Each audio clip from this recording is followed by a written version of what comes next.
Hello les gars, bienvenue sur Racine en live. Alors, quelle piètre performance de Madrid aujourd'hui. Oh mais non, quel match ennuyant. Je me suis ennuyé pendant 96 minutes, c'est pas vrai.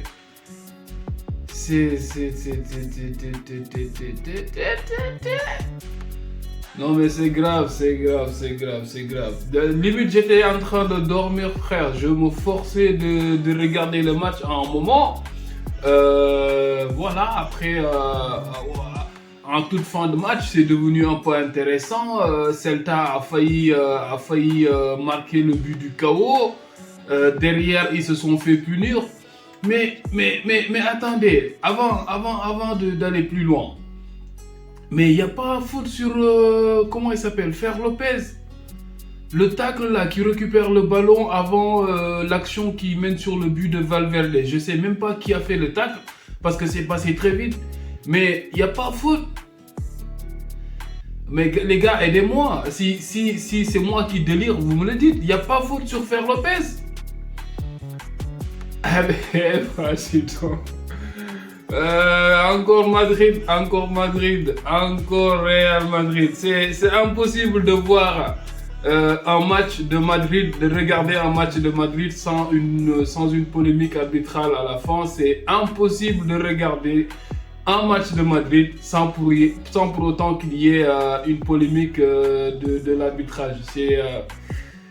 Ça en devient une comédie à la fin, ça en devient vraiment une comédie. Moi, je comprends pas. Mais ce tacle, moi je sais pas qui a fait ce tacle parce que l'action est passée très vite, ça m'a échappé. Mais en tout cas, je sais que c'est Fer Lopez, il est entré en deuxième mi-temps, le numéro 8 de Celta. Mais attends, y a pas faute. C'est pas vrai, ça en devient une caricature mon gars, c'est caricatural frère. Non mais c'est grave. Déjà ils ont failli offrir un penalty. Moi je dirais que l'arbitre aujourd'hui il a été irréprochable jusqu'à cette action là en fait. Il a été irréprochable jusqu'à cette action, mais à quel moment tu siffles pas faute sur cette action là? À quel moment tu ne siffles pas de faute sur cette action, frère? Je comprends pas. Mais il y a faute. Le tacle, après, je sais pas moi, il a touché le ballon, mais tu touches le ballon et la jambe et tu emportes tout. On me dit qu'il n'y a pas faute. Après, je sais pas. Vous me le dites, frère, mais moi, je pense qu'il y a faute. À mon avis, il y a clairement faute sur cette action. Mais bon, bref. C'est Madrid, tout le temps c'est pareil, tout le temps c'est les mêmes débats. En tout cas, quel match, quelle performance, vraiment, je sais même pas comment qualifier ce match à la fin.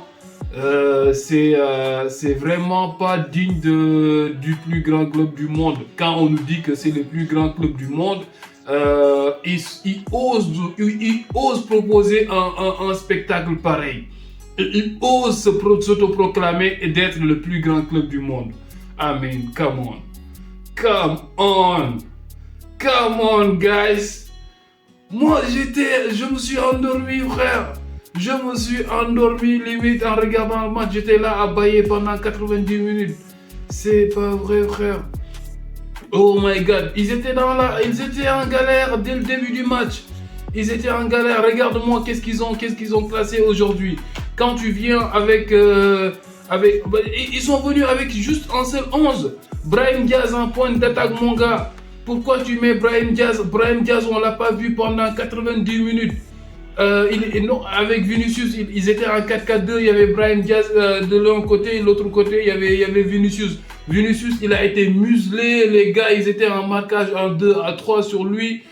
Pratiquement, on l'a pas vu du match, sauf quelques fulgurances à gauche, à droite. Irrégulière au milieu de terrain. Et moi, si je regarde la possession du ballon, parce que c'est un match où Celta Vigo, ils étaient en bloc bas.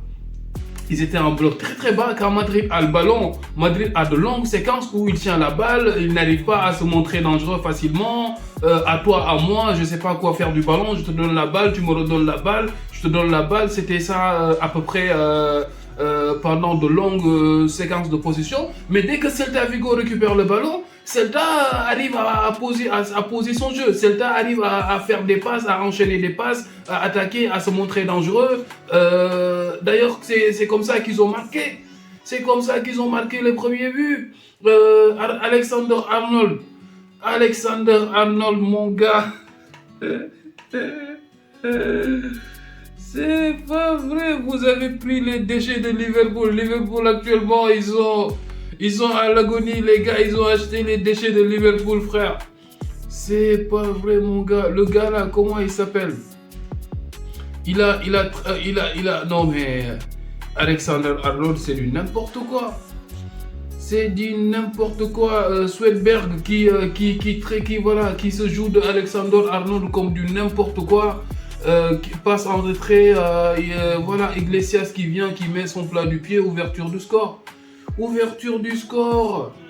Et bah dis donc, derrière, c'est pareil. Comme je disais, hein, à chaque fois que Celta Vigo arrive à récupérer le ballon, ils ont le ballon, la possession de balle, elle est presque. Alors ici, je regarde la possession de balle sur ce match. À la fin, on est à 63%, 37%, mais on dirait pas. Parce qu'il y avait des longues phases de possession, surtout pendant la première mi-temps. Madrid avait clairement des difficultés à récupérer le ballon parce qu'il n'y avait que Tchouaméni qui était là-bas, qui était capable de récupérer le ballon. Arda Güler, Arda Güler, frère. Des fois, ouais, Arda Güler, moi je sais pas, Arda Güler. Arda Güler aujourd'hui, c'était pas ça, il n'était pas dans le match. D'ailleurs, il est sorti très tôt en deuxième mi-temps. Il n'était pas content. Vraiment. Après, voilà. Donc, c'est une équipe qui est en fin de cycle. Forcément, actuellement, c'est très compliqué pour Madrid. Avec les blessures, toutes les blessures qu'ils ont actuellement. Je parlais du banc aujourd'hui de Madrid. Quand sur le banc, il y a des... tu reconnais que Gonzalo Garcia et comment il s'appelle, Dani Carvajal. Tu sais là où tu sais que tu es en galère. Derrière, il y a des Manuel Angel, César Palacios, Andriy Lunin, Fran Garcia à la limite. On peut dire Diego Aguado, Jorge Cestero, Sergio Mestre. Bah, t'es dans la galère. Tu n'as que un 11 type et c'est ça ton banc.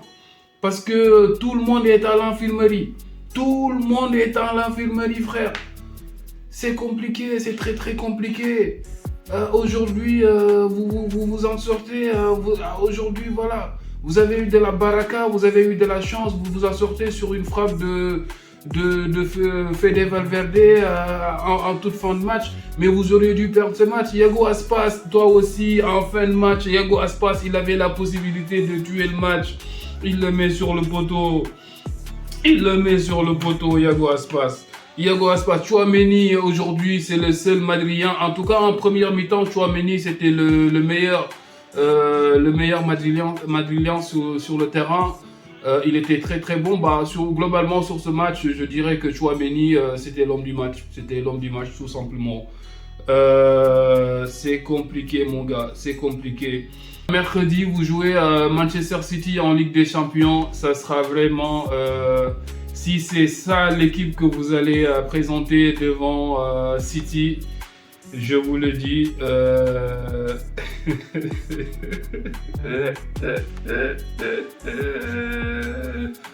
You don't stand a chance, bro.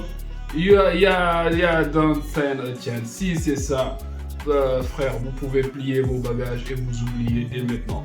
On oublie Daba, frère, on oublie. Vous allez faire quoi là-bas?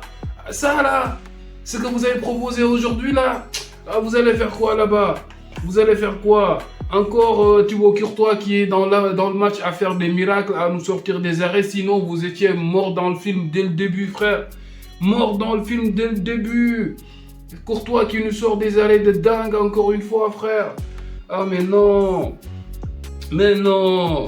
Voilà. Comme je disais, vous êtes enfantique. Après, le problème de Madrid pour moi, c'est que parce que Barça, nous aussi, après l'ère Messi, on est enfantique, on a eu des difficultés. Mais malgré ça, Barça a réussi, tu vois ce que je veux dire. Le temps soit peu de se maintenir à flotte et d'avoir une cohérence dans le jeu et dans ce qu'on propose, parce qu'il y a une identité de jeu, il y a la Masia qui est derrière, il y a une formation, il y a quelque chose. Mais le problème pour moi, pour Madrid, c'est que Madrid change d'identité avec ses entraîneurs. C'est pour ça que si Madrid est en fin de cycle, ça va être très très compliqué de rebondir, parce qu'à chaque entraîneur qui vient avec Madrid, l'identité de jeu change, l'identité du club change avec les entraîneurs que Madrid a. Donc du coup, pour moi, pour rebondir, ça va être très très compliqué. Vous êtes actuellement... après, voilà. Moi, je sais pas, c'est votre problème. J'ai envie de dire que c'est un peu votre problème, tu vois. Parce que les rivales là, moi, soit, je sais pas. En tout cas, aujourd'hui, vous nous avez proposé un spectacle morose, mon gars. L'arbitre, voilà, là, moi je disais il est bon aujourd'hui, monsieur l'arbitre, il est bon jusqu'à la fin de match, il nous sort une... Non mais frère, il y a faute tous les jours, frère. Il y a faute tous les jours. Tous les jours de la semaine. Tous les mois de l'année, frère. Non mais frère, à un moment donné. Mais bon, comme d'habitude, il nous apprend rien. Il nous apprend rien. Vous avez eu de la chance, parce que si vous avez fait aujourd'hui, vous auriez fait un faux pas, on oublie. Le championnat, on oublie. On oublie. Demain, nous, on sait qu'on a un match compliqué contre l'Atlético Bilbao. Oui, mais bon, actuellement, le Barça, ça va un peu mieux. Si j'ai confiance à mes gars qui vont gérer ce match-là. Après le match qu'on a fait contre l'Atleti, je pense que les gars, ils vont gérer demain. Inch'Allah, si Dieu le veut. Frère, non mais monsieur l'arbitre, il y a faute. Franchement, il y a faute. Il y a faute jusqu'à, ouais, je sais pas. Il y a faute, frère. Non mais n'importe quoi. J'en ai marre. Voilà les gars, c'est Racine en live. J'en ai marre de parler de Madrid. À chaque fois, c'est la même histoire, frère. À chaque fois, c'est la même histoire. Vous me dites si vous pensez qu'il y a faute ou il n'y a pas faute, dites-le moi sur les commentaires, on peut en débattre, parce que mais moi, il y a faute. Il y a faute. Je veux rien savoir. Il y a faute, frère. Chaque fois, c'est la même histoire. Fatiguez pas. N'importe quoi, frère. Abonnez-vous les gars, abonnez-vous, likez et voilà. Partagez les vidéos et donnez de la force. Likez les vidéos surtout les gars, c'est Racine Live. It's your boy Ras et Maré.